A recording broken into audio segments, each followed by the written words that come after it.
Hey y'all, welcome to another episode of Barbershop Love Stories. My name is Lena West and I'm the founder and creator. I'm so glad you were here.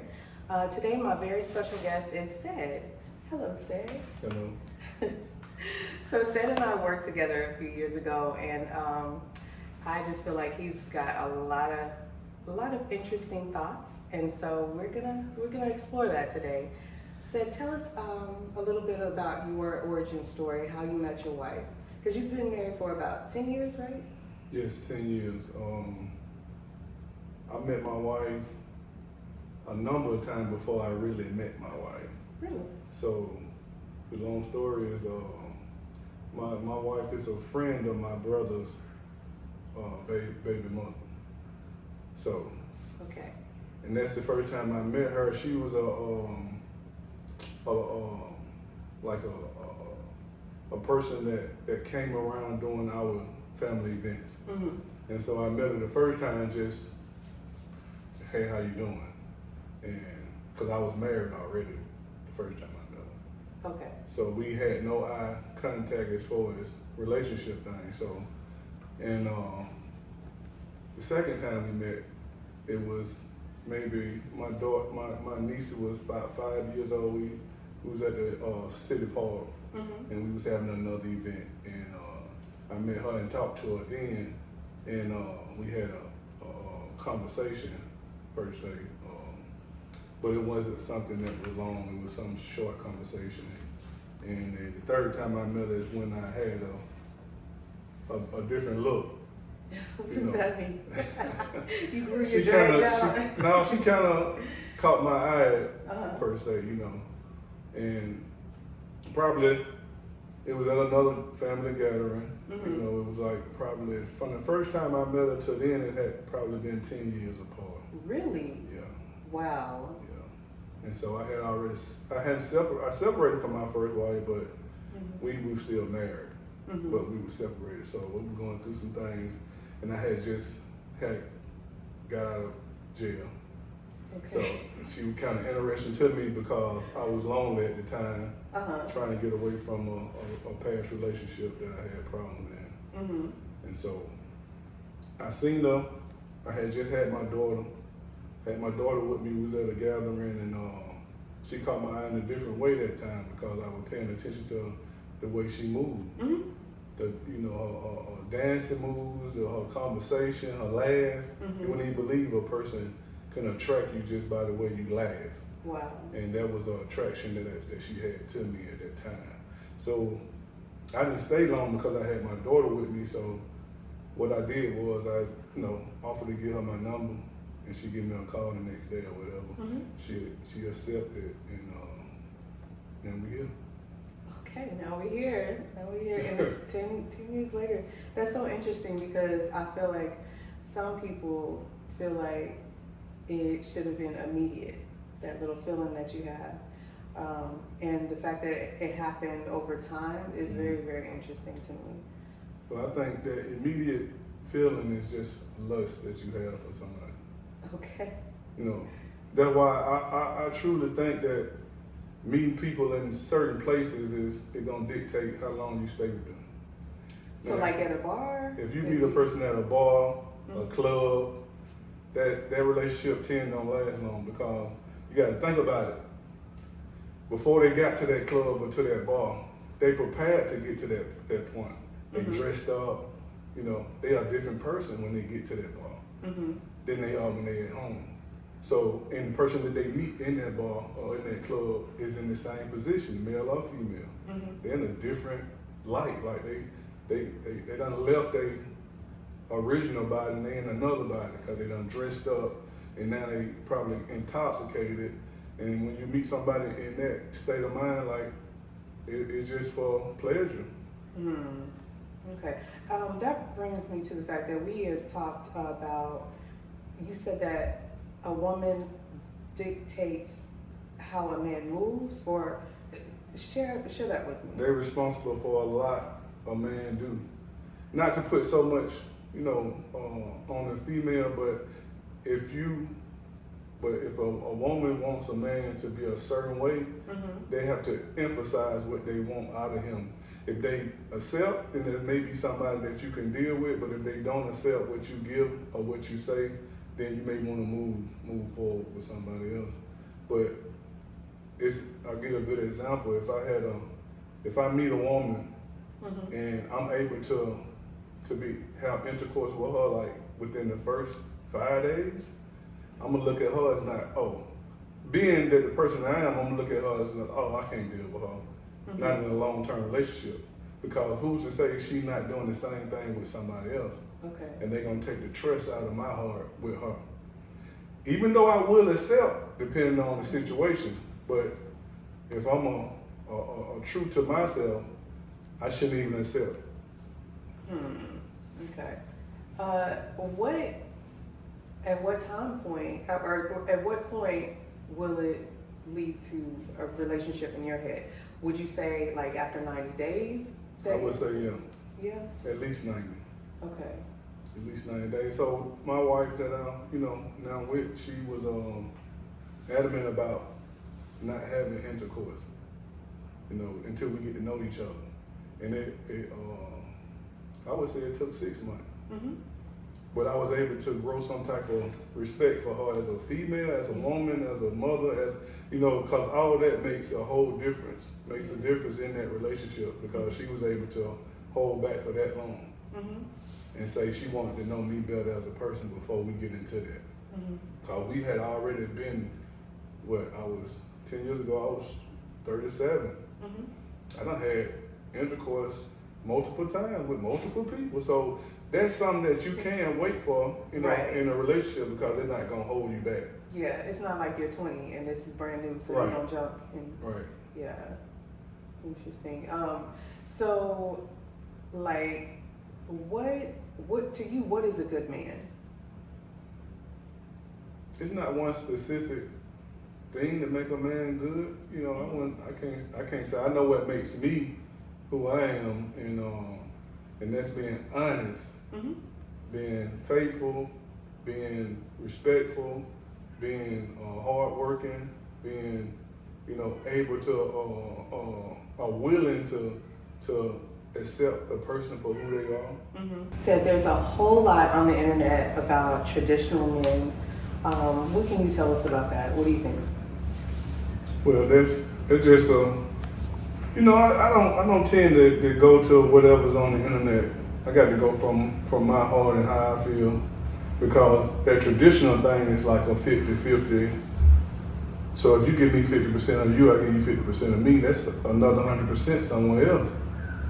So we ought to do 100% of each other, give each other 100%. That way we ain't got time to do anything somewhere else.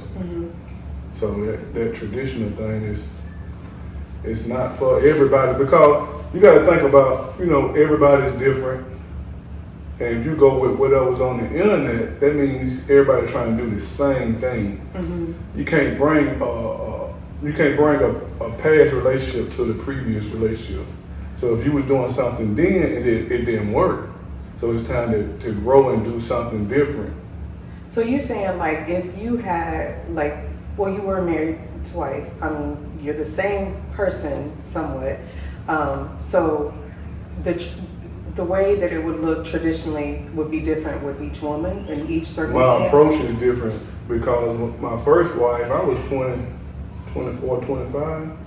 I got married the first time. And I was nervous. I didn't understand marriage. I'm still young, so I can remember being at the, in the front of it, with the preacher, and I was sweating. And I couldn't explain why I was sweating, and it was freezing in the place. Like, why was I sweating like that? Because it was something that I was getting into that I'd never done before. And which it was a good experience for me, because my dad always tell me, I always pick the right person. How do I always pick the right person? And I can't explain that to him, but I know one thing: I do examine people a whole lot before I get involved in them. And the best way to it, for me to do that, I had to find them when they are by themselves, when they're doing something, alone. Because people tend to be somebody else when they're amongst their friends or family or whatever than they are when they by themselves. So I try to examine, everybody that I feel like I want to get involved with. That's why it takes me so long to approach them, because I'm still trying to figure them out. Yeah. Okay. Also, do you think that, like, I don't know how you run your household, but is it 50-50 in regards to like money too? No. Or No, we're 100. what does that mean? That means I'm giving everything. Everything's put on like the table. everything's in the pot? Everything's like, in the pot. Okay. Whatever you make, regardless of, the end, whatever you make goes into the account. Whatever I make goes into the account. We make that work. It didn't start out that way. Now it was a fight from the beginning, because it was a decision that I came up with, and because I knew what it would do and how far it could take us. And but I had to actually sit down. We had to sit down at the table, and I had to write it down for, people see things, they kind of tend to understand a little better. So I was writing it down and showing her how it works. And after I write it down, we put it in place. Not from the beginning, 100% from the beginning, we didn't put it in place, but we put it in place by I show her how to get her finances to where she don't owe anybody no more. And I had to actually do, well, I was in a position at the time where I didn't have no debt, what I'm saying, but I didn't have no home, I didn't have no car, nothing like that to get there, but I had financial loan that I had already paid off.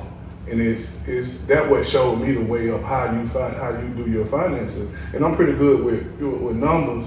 And so after I wrote it down and I showed her, it maybe took a year before we came to the same understanding of let's try this thing out. And it was a bumpy road from the beginning now, because you got to start thinking like, when you not with her or when she not with you, y'all still together, because whatever you spend is just like what she's spending. So when you out and you got to get lunch for after at work, you got to think about it now. How much can I spend? Right. Can't do too much, can't go over, because this is gonna be something that we sit down and talk about when we at the end of the month. And you got to explain why is this money being spent at this time? Like, we don't have that, so we had to budget ourselves for maybe the first 5 years. Wow. Yeah. Wow. Before we really got to the point where everything's good.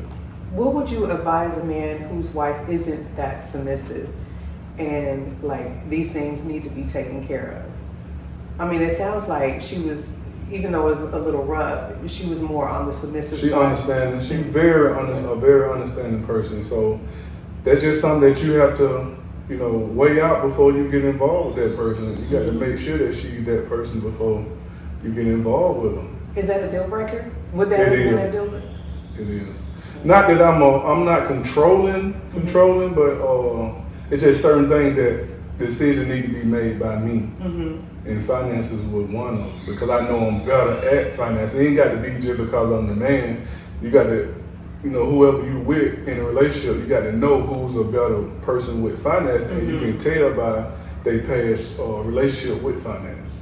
So that's one thing that you got to get to know that person when you trying to get to know that person from the beginning, is how they handle their finances in the past. So would you have married somebody who was not really great with their money and actually wanted to use some of your money for their expenditures before you got married, and just wasn't really a great steward?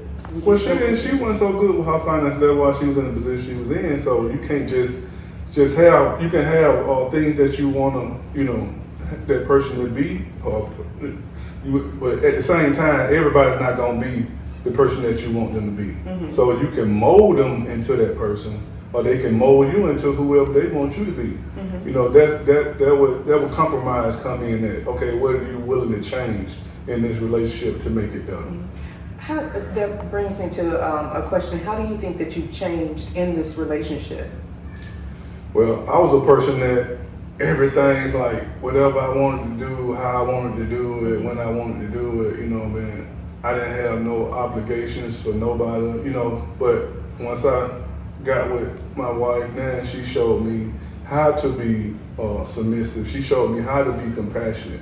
She showed me how to be accepting to whatever somebody else wanted. And so when she taught me a whole lot about that. So I had to humble myself down and learn from her, just like she was learning finances from me. I was learning how to be a humble person, how to be not respectful, but I want to say how to be in a relationship. And certain things you can't do when you're in a relationship that I was doing in my first marriage, and that's the reason why I didn't succeed in that marriage. And was that just because you were so young, or you didn't have any role models, or it was just the season of life you were at, and that was how you were? I was immature. I was really immature because I didn't have kids at the time, so I felt like I can do whatever I want to, not understanding what marriage was. It was my first marriage, and it mostly took for me to go through what I went through with my first marriage, and having a kid. Like, my daughter is like everything to me. Like, that what makes me wanna. Cause I had I had a saying back in the day, like, I didn't want to be past 40. What does that mean? I didn't want to live past 40 when I was coming up. Really? Wow. Because I seen a lot of older people around me, older men, they were having complications and difficulty taking all these pills to live, like, So I was saying it in a jokeful way, but sometimes I was really believing that I didn't want to live that long because I didn't want to experience like pain. Pain, I don't like pain.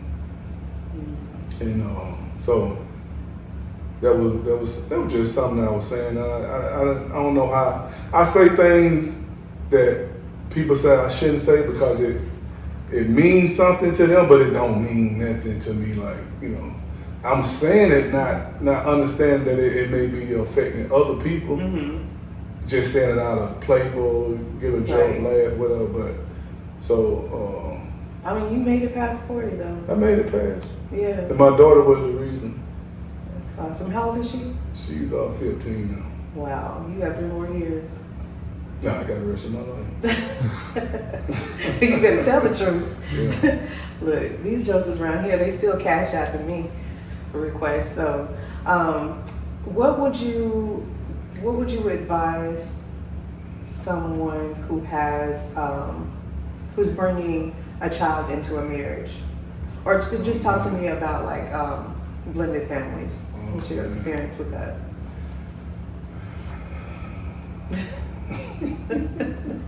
Well, I can say one thing got to happen for sure.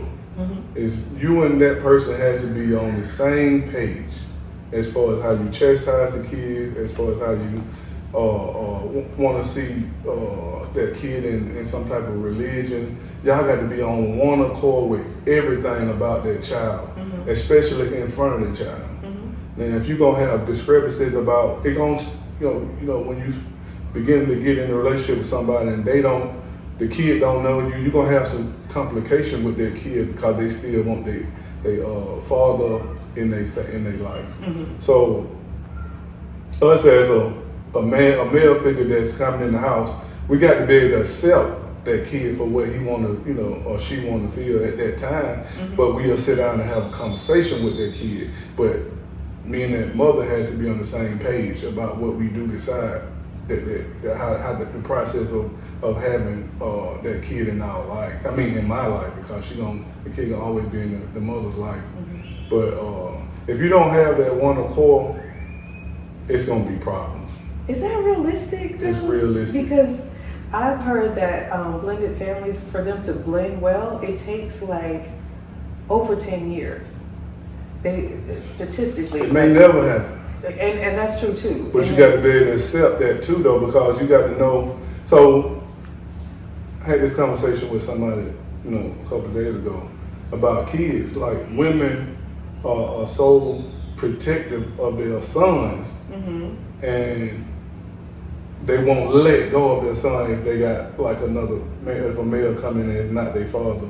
But at the same time, they tell you they want you to let go of your mom.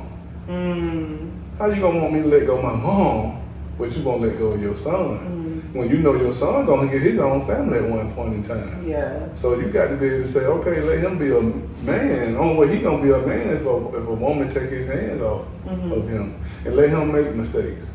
Because he gonna do it regardless if you don't want him to do it or not. Because one thing about a young guy, he gonna take chances. Oh yeah, risk taker. He should take chances. That's the only way we learn. You know, I had somebody in my head, my father, I had my mother in my ear as a kid, you know, coming up as a teenager, but at the same time, still look pretty, you know, like I'm gonna get into this. Regardless of what my mom, my dad said, I'm getting into this to see how it gonna make me feel. Even when we kids, you'll tell the child, oh, don't touch that, that's hot. Next thing you know, he's screaming and hollering because he done touched it. Yeah. You know what I'm saying? So he got to see it for himself. So do you think, and I guess that takes me back to the thought of on the market, there's like tons of like relationship books. They are marketed to women. I don't know of any that is like strictly marketed to men. Is that just because that you don't think that they would receive that, or just? Well, it's quite natural that the man get the worst of everything. What you mean? The government gonna make it. Well, we gonna have to struggle all day, every day, especially if you're a black man. In the court system and in the system that you go to, is they gonna cater to the female more so than they do the man. And I kind of understand it now, being older and you know, and I've been through a lot of this stuff. So we have to hold our women up because they are not as strong as the men. Men should be the person that take the heat, the hit for most things, because women can't take that hit all the time. You know, depending on what type of, you know, upbringing she done had. Like, you know, some men gonna make sure their daughters are taken care of, and if they crying, they gonna hold them. So that weakens them for that fight in the world. Like, you know what I'm saying? Because they always got somebody to protect them. And so that when we come in, that as a husband, we got to be that protector of that woman. And if you find that right person, he'll protect you. Thank you. Yes. Not you as being you, but just women, you know. I appreciate that. It's rough out in these streets. I appreciate the words of encouragement. Yeah. Maybe one day. Patience. Thanks. Just stop going to the clubs. I'm not going to the Meet that man somewhere else. Go to the library and meet that man. No, you know I can't read. You ain't nothing to read. You ain't nothing to be him. Exactly. You know, you're an actor now. This is true. This is very true. Yeah, the for best in the world. The best in the world. That's for sure. What are your thoughts on just the state of like dating right now? Dating is the key to the success of your relationship. Because that's when you really get to know that person, and when you're enjoying that person the most is when you date them, and until you get that what the 90 days gonna come in at. You're gonna be dating that person. You're gonna be coming picking that person up from their house. You know what I'm saying? Open that door for them. So that it all stops on the 91st day? Depending on what you, like I say, you dictate everything. So if you don't want that, someone say, no, I don't need you to hold no door for me. Believe it or not, you got some powerful women that I can open my own door. Listen, my hand's weak. Yeah. I can't do it. So if you prefer that, he'll keep it up if you really want to be with you. So you make it sound like as a woman. It sound like. I'm sorry. You make it sound as if a woman needs to have her standards set fairly high. Well, I wouldn't say just very high, but just have some type of plan of what you want from that guy. And you can get that same guy from a construction site or a doctor's office. You know, their background or what type of work they do don't dictate them as being a man. You know what I'm saying? So always just have something like a plan. And this is the plan that you have, and a man can absorb whatever your plan is, because he gonna have a plan too. And your job is to work through your plan day to day, as if him too, he worked through here. That's showing each other that we in it. You know what I'm saying? We trying to make this thing work. Mm-hmm. Whether I be with you or be with somebody else, I'm gonna go for what my plan is. And as a young person, you don't too much have plan. You live day to day, but once you start living long enough and know that the planning is very important for your career, your life, then you'll start doing that. So it sounds like an older man would have his plan, but then he would be looking for somebody that fits like a puzzle piece into his plan, not necessarily somebody, just some random person, but somebody who wouldn't really disrupt the plan that he has going forward. Well, you can have two different plans and get to the same destination.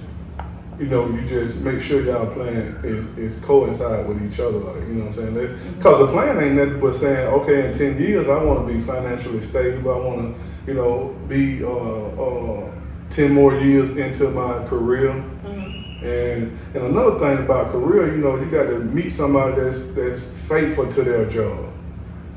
Faithful mean like you ain't jumping from job to job in every 2 to 3 years, because you got to understand you're trying to reach that goal where you can just go to the mailbox and pick your check up. Or these days, just, you know, have your stuff wired to you once a month. And the only way you're gonna reach that is you be faithful to a job, a specific job. And the way things going now, these entrepreneurs, they can just, you know, do their own pension, but you got to be the person that do it faithfully for yourself. Because you can't depend on a company to do it for you. So they're still planning for the future. Like, you got to have somebody that's willing to plan to get it, you know, to that point where they ain't got to go and hit nobody's claw. That's an interesting thought, because I would never think of that being like an evaluation tool from a man, like how frequently I stop working at various jobs. But I think it does say a lot about not me personally, because your commitment. Yeah, the commitment. Yeah, like your commitment level. Like, can you, you know, stick it through, or are you hopping to the next? And I hate when people come to me and say such and such did this or did that. I'm leaving. So you don't let this person dictate the rest of your life. That's what you're really doing. And I see it all the time. At my job, I see people that's coming in 55 years old, 45 years old. You just coming in. That means you done left somewhere else, and there's a reason why you left somewhere else. And people are always looking at, pointing the finger at everybody else about what goes on in their life, because the worst thing that happened, it ain't their fault, it's somebody else's fault. No, you gotta take the heat for everything that happened in your life, not just the good things, but the bad too. So until you get to that point where you can look in the mirror and say, hey, everything that happened to me is because of you. That's true. Around about 2020, I realized that I was the problem in my dating life. Crazy, huh? Yeah. But it was me, because I wasn't ready to commit. I was attracted to people who could commit to me. And I kept wondering, like, why does this always blow up in my face? But the reality is that it was never gonna be anything, because I was attracted to what could never give me a commitment. Right. And so that actually brought me a lot of freedom, recognizing that I'm in control. Like, I'm the one that caused this. So if I caused it, that means that it can change by me and my actions too. So that was definitely a game changer. Yeah, being honest to yourself is key in life, and not just a relationship, but to live. You know, you got to be honest to yourself and knowing what's the cause of your effect.